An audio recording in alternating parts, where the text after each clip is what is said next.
Hello guys नमस्ते। आज चाहिँ मैले एउटा अनबक्सिङ भिडियो ल्याएको छु। यसमा चाहिँ यहाँ अगाडि देखिरहनु भएको छ बोयाको BY-M1 भन्ने माइक छ। आज यसको चाहिँ म अनबक्सिङ गर्दैछु। अब ओके, सो कसरी खोल्यो यो? यताबाट रहेछ। केही छैन हैन। अब यस्तो के रहेछ यो? ओके, यसको डिटेल रहेछ। यो वारेन्टी कार्ड रहेछ, तर यसमा वारेन्टी चाहिँ दिएको छैन। वारेन्टी लिएको भए चाहिँ एक्स्ट्रा लाग्ने रहेछ चार्ज। यो चला चाहिँ राम्रो रहेछ। ओके, यो माइक चाहिँ मैले 1350 मा किनेको हो।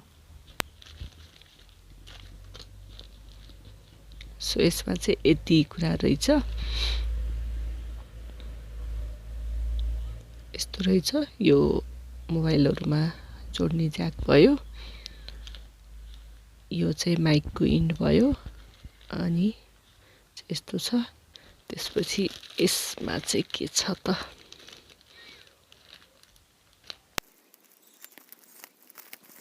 स्पोन्ज रहेछ नोइज क्यान्सलेसनको लागि, र यसमा चाहिँ एउटा ब्याट्री रहेछ।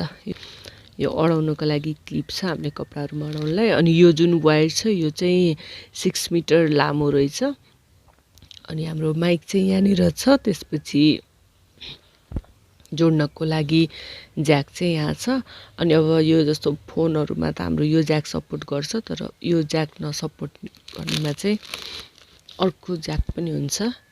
यसमा चाहिँ अर्को ज्याक पनि दिएको छ। एक्सटेन्सन छ यसमा चाहिँ। यो यहाँ जोडेपछि अनि त्यसपछि यसलाई अरु क्यामेराहरुमा कुनमा सपोर्ट गर्छ त्यसमा जोड्न मिल्यो है।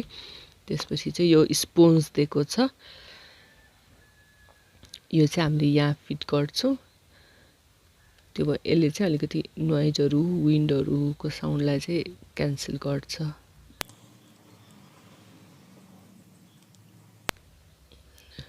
यो छ। त्यसपछि ब्याट्री छ। अनि त्यो ब्याट्री चाहिँ हामीले यहाँ हाल्नु पर्छ।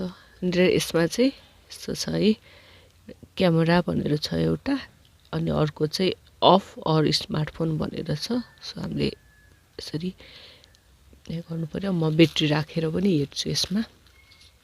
यहाँ चाहिँ ब्याट्री राख्ने ठाउँ चाहिँ यस्तो हुँदैछ।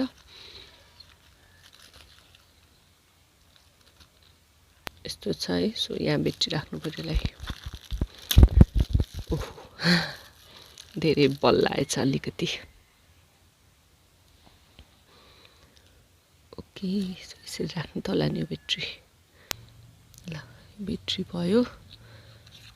क्लिप चाहिँ मैले हाले छैन, कता गयो? यहाँ छ।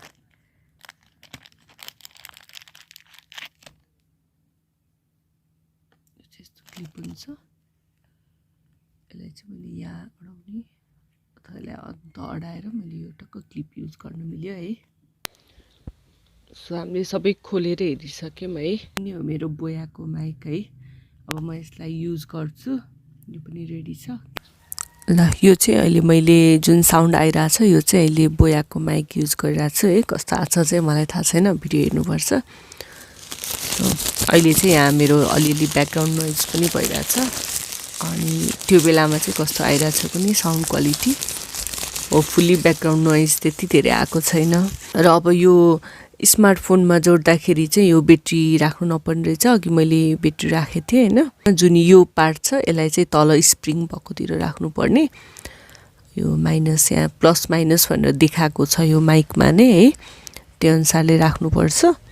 अनि यो चाहिँ अब फोनमा युज गर्दाखेरि चाहिँ चाहिदैन रहेछ हामीलाई। अरूमा जस्तो क्यामेराहरुमा युज गर्यो भने मात्रै यो चाहिने रहेछ है। सो त्यो पनि सजिलो भयो फोनमा गर्नलाई चाहिँ।